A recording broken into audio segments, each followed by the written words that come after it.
కావేరీ జల వివాదం జగడంగా మారి హింసకు దారితీసింది. తమిళనాడుకు నీటి విడుదలకు నిరసనగా కర్ణాటకలో జరుగుతున్న ఆందోళనలు రావణ కాష్టాన్ని తలపిస్తున్నాయి. బెంగళూరులో ఒకే చోట ఏకంగా 40 బస్సులను తగలబెట్టేశారు. పోలీసుల కాల్పుల్లో ఒకరు మరణించగా మరొకరు గాయపడ్డారు. రాజధానిలోని 16 పోలీస్ స్టేషన్ల పరిధిలో కర్ఫ్యూ విధించారు. రాష్ట్ర పోలీసులకు అదనంగా 20 పారామిలిటరీ దళాలు రంగంలోకి దిగాయి. పరిస్థితి చేయి దాటకుండా ఉండేందుకు సిద్ధరామయ్య అత్యవసరంగా మంత్రివర్గ సమావేశం ఏర్పాటు చేశారు.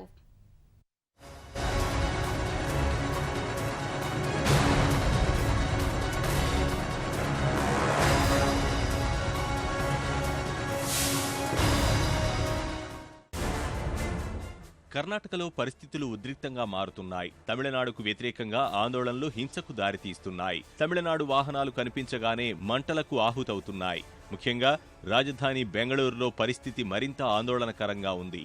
రాజగోపాల్ నగర్లోని హెగ్గనహళ్లిలో పోలీస్ పెట్రోల్ వాహనంపై ఆందోళనకారులు దాడికి యత్నించగా పోలీసులు జరిపిన కాల్పుల్లో ఒకరు ప్రాణాలు కోల్పోయారు. ఈ ఘటనలో మరొకరు తీవ్రంగా గాయపడ్డారు.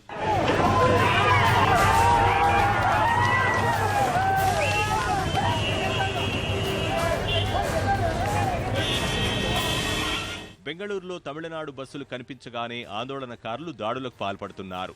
సేలంకు చెందిన ఓ ప్రైవేట్ ట్రావెల్స్ సంస్థ బస్సులే లక్ష్యంగా నిరసనకారులు దాడి చేశారు. ఆ బస్సులు నిలిపి ఉంచిన డిపోలోకి దూసుకువెళ్లిన ఆందోళనకారులు సుమారు 40 బస్సులకు నిప్పు పెట్టారు. దట్టమైన పొగ, భారీ మంటలతో బస్సులు కాలి బూడిదయ్యాయి. ఒక్కసారి 40 బస్సులు తగులబెట్టడంతో స్థానిక ప్రజలు ఆందోళనకు గురయ్యారు.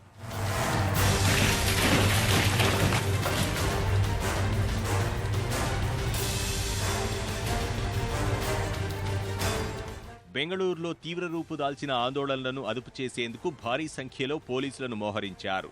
కర్ణాటక రాష్ట్ర రిజర్వ్ పోలీసులు, నగర సాయుధ రిజర్వ్ పోలీసులు, ఆర్ఏఎఫ్, క్విక్ రియాక్షన్ టీమ్స్, ప్రత్యేక దళాలు, సిఐఎస్ఎఫ్, ఐటీబీపీతో గట్టి భద్రత కల్పించినట్లు సిద్ధరామయ్య ప్రభుత్వం తెలిపింది. వీరికి అదనంగా 20 కంపెనీల పారామిలిటరీ దళాలను కేంద్రం పంపించింది. తాజా ఆందోళనకర పరిస్థితి దృష్టిలో పెట్టుకుని బెంగళూరులోని 16 పోలీస్ స్టేషన్ల పరిధిలో కర్ఫ్యూ విధించారు. घटना के बाद में जो थानों के अंदर में 144 धारा लागू की गई थी, वहां पे कर्फ्यू इम्पोज करने के लिए आदेश दिया गया और ये कर्फ्यू तब तक चलेगा जब तक नेक्स्ट आदेश तक चलता रहेगा। पूरे सिचुएशन कंट्रोल में लाने के लिए करीब 20 पैरामिलिटरी कंपनी आ रही हैं, जिसमें 10 ऑलरेडी आ चुकी है, 10 रास्ते में है। उनके आते ही सबको डिप्लॉय किया जाएगा और कर्फ्यू जो नेक्स्ट आदेश तक, अगले आदेश तक कर्फ्यू लागू रहेगा। सिचुएशन टेंस है लेकिन कंट्रोल में है, लेकिन प्रिकॉशन के लिए फोर्स को डिप्लॉय करना बहुत जरूरी है। బెంగళూరులో విద్యా సంస్థలను మూసివేశారు. ముందు జాగ్రత్తగా మెట్రో సర్వీసులను కూడా నిలిపివేశారు. తమిళనాడు నుంచి కర్ణాటక నుంచి తమిళనాడు వైపు వెళ్లే వాహనాలపై ఆంక్షలు విధించారు. తమిళనాడుకు వెళ్లే బస్సులను కర్ణాటక రోడ్డు రవాణా సంస్థ రద్దు చేసింది. ఆందోళనకారులు దుకాణాలను మూసివేయించారు. అడయార్, ఆనంద్ భవన్ హోటళ్లపై ఆందోళనకారులు దాడులు చేయగా తమిళులు ఎక్కువగా నివసించే Indiranagar, KR Nagar, Prakash Nagar, project town, RT Nagar ప్రాంతాల్లో భద్రత కట్టుదిట్టం చేశారు.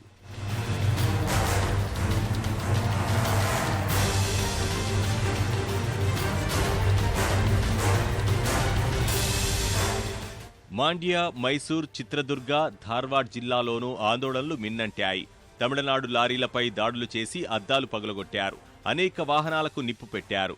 ఒక్క మైసూర్లోనే 6 వాహనాలను ఆందోళనకారులు దగ్ధం చేశారు.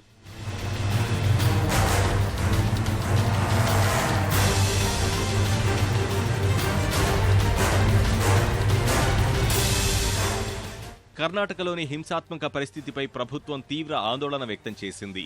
నిరసనలు హింసాత్మకంగా మారుతాయని అసలు ఊహించలేదని హోంమంత్రి జి. పరమేశ్వర అన్నారు. హింసకు పాల్పడిన 200 మందికి పైగా ఆందోళనకారులను అదుపులోకి తీసుకున్నట్టు ప్రకటించారు. తమిళ జనాభా అధికంగా ఉన్న ప్రాంతాల్లో బలగాలను మోహరించినట్లు చెప్పారు. మరోవైపు కర్ణాటకలో నివసిస్తున్న తమిళ ప్రజలకు భద్రత కల్పిస్తున్నట్లు ప్రకటించిన ముఖ్యమంత్రి సిద్ధరామయ్య తమిళనాడులో కన్నడిగులకు రక్షణ కల్పించాలని ముఖ్యమంత్రి జయలలితను అభ్యర్థించారు. అటు తాజా పరిస్థితిని సమీక్షించేందుకు సిద్ధరామయ్య నేడు అత్యవసర మంత్రివర్గ సమావేశం నిర్వహించనున్నారు.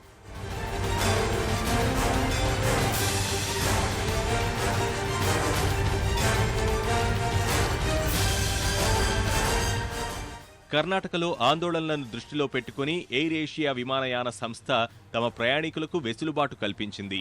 ఇవాళ బెంగళూరు విమానాశ్రయం నుంచి బయలుదేరాల్సిన ప్రయాణికులు తమ ప్రయాణాన్ని ఉచితంగా మరో రోజుకు మార్చుకునే అవకాశం ఇచ్చింది.